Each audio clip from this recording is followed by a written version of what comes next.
En el corazón del sistema religioso israelita encontramos la profunda importancia de la expiación y la restitución.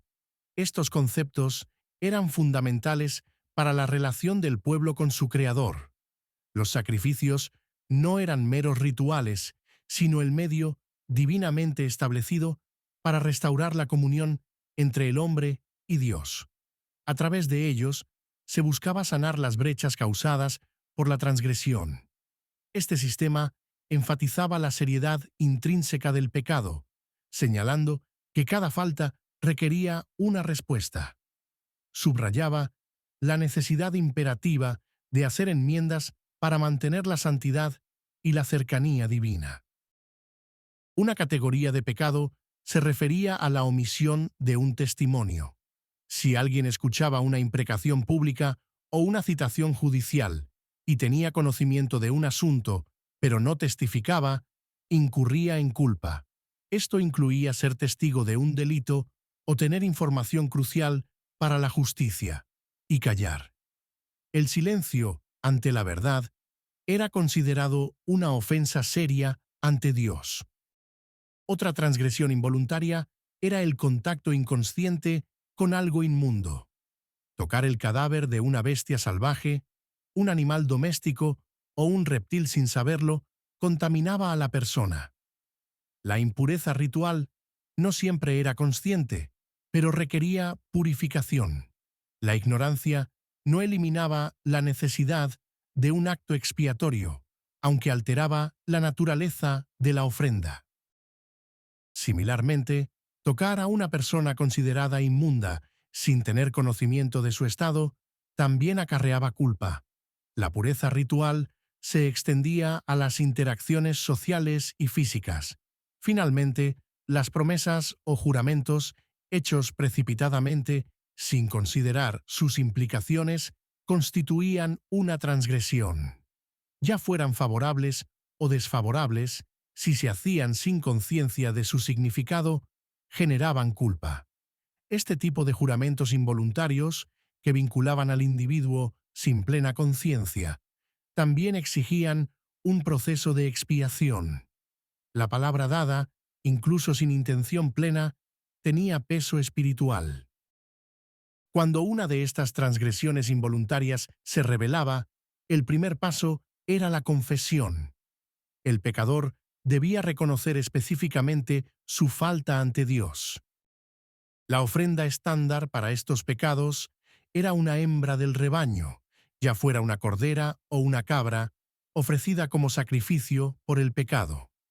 Este animal, sin defecto, se presentaba en el santuario. El sacerdote realizaba el ritual de expiación, que incluía la imposición de manos sobre el animal y el rociamiento de su sangre. Este acto simbólico limpiaba al pecador ante el Señor, otorgándole el perdón. El sistema también preveía una provisión para los pobres. Si alguien no podía permitirse una oveja o cabra, podía traer 2 tórtolas o 2 pichones como ofrenda. De estas 2 aves, una se ofrecía como sacrificio por el pecado y la otra como holocausto. Esta disposición aseguraba que todos, independientemente de su condición económica, pudieran buscar la expiación. El ritual para las aves era particular. El sacerdote estrangulaba la cabeza de la ave sin separarla completamente del cuerpo. Luego, rociaba parte de su sangre sobre la pared del altar y drenaba el resto al pie. El sacerdote, a través de este rito, efectuaba la expiación por la persona. Este acto restauraba su relación con Dios, mostrando la misericordia divina hacia todas las clases sociales. Para los más empobrecidos, si incluso las aves estaban fuera de su alcance, se permitía 1/10 de un efa de flor de harina. Esta era una concesión aún mayor a la necesidad económica.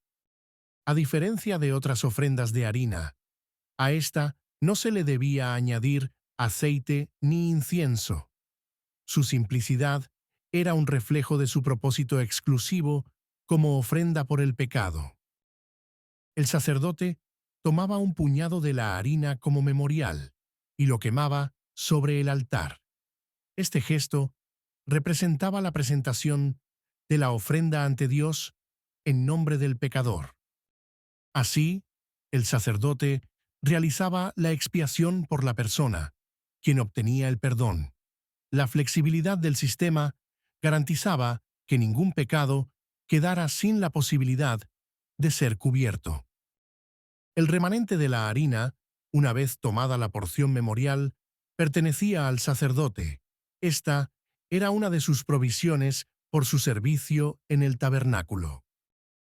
Otra categoría importante de transgresiones era defraudar al Señor inadvertidamente en relación con sus derechos sagrados. Esto incluía errores en diezmos, ofrendas o dedicaciones. Estos actos, aunque no intencionales, eran considerados graves porque afectaban directamente la santidad de Dios y la provisión de su santuario. La ignorancia no excusaba el daño. También se consideraba transgresión pecar involuntariamente contra cualquiera de los mandamientos del Señor, y luego darse cuenta de la culpa. Esta categoría abarcaba un amplio espectro de faltas no premeditadas. Una vez que la persona reconocía su error, incluso si había sido inconsciente, la culpa se establecía. El conocimiento posterior activaba la necesidad de expiación y reparación. La ofrenda para estos casos era un carnero sin tacha, presentado como sacrificio por la culpa. Su valor se determinaba según la tasa del santuario en siclos de plata. Esta ofrenda por la culpa, o asham, era distinta de la ofrenda por el pecado, hatat. Su propósito era compensar un daño, no solo expiar una falta. Además del sacrificio, se exigía una restitución. Por el derecho sagrado violado, la persona debía añadir una quinta parte, el 20%, a su valor estimado. Esta restitución, con un recargo del 20%, se entregaba al sacerdote. Esto compensaba el daño causado al santuario o a las provisiones sacerdotales. El sacerdote realizaba entonces el ritual de expiación, limpiando al individuo. Esta ceremonia restablecía la relación del pecador con Dios tras la reparación material. Esta era una ofrenda por la culpa porque, aunque el pecado fuera inadvertido, la persona era verdaderamente culpable ante el Señor. Había un daño objetivo que requería reparación y no solo perdón. Una categoría particular de pecados que también involucraba al Señor era la de defraudar a un vecino. Esto ocurría al negar un depósito o un objeto confiado.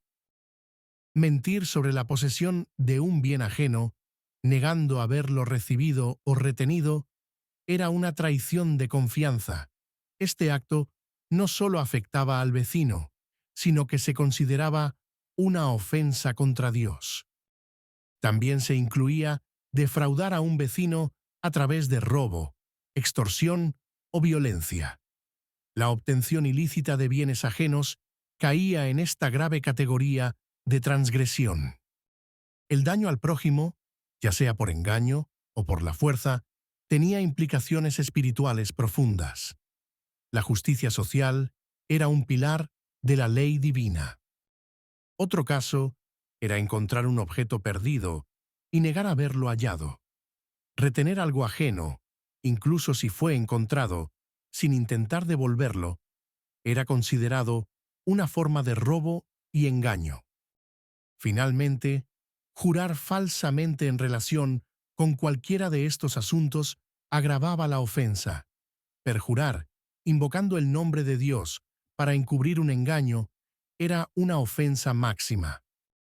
Este tipo de pecados, aunque se manifestaban contra el prójimo, se consideraban una afrenta directa al Señor. Violaban los principios de verdad, justicia y amor que Él había establecido. Para estos pecados se requería una restitución completa por el daño causado. La persona debía devolver el objeto o su valor íntegro al perjudicado. Además de la restitución total, se debía añadir una quinta parte, el 20%, al valor de lo robado o defraudado. Este recargo era una compensación adicional por el daño y el tiempo transcurrido. Esta restitución, con el 20%, se entregaba directamente a la parte lesionada. La reconciliación con el prójimo era un paso indispensable para la reconciliación con Dios. Adicionalmente, se debía presentar una ofrenda, un carnero sin defecto, como sacrificio por la culpa. Su valor se determinaba en dinero y se presentaba al sacerdote. El sacerdote realizaba el ritual de expiación ante el Señor.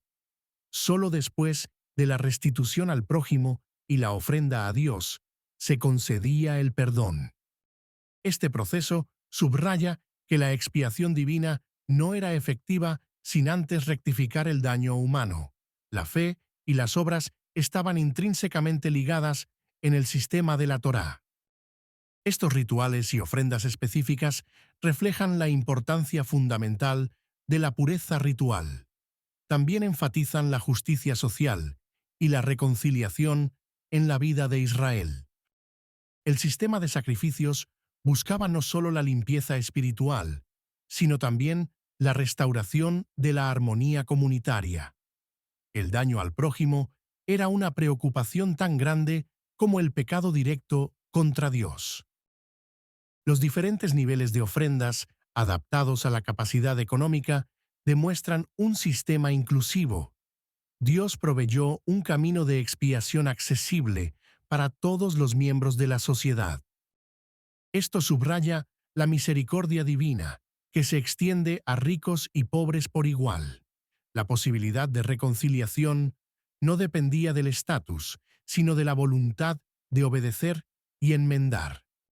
En suma, estas leyes no solo dictaban un protocolo ritual, sino que forjaban una conciencia, promovían la responsabilidad personal y comunitaria ante la santidad de Dios y la dignidad del prójimo.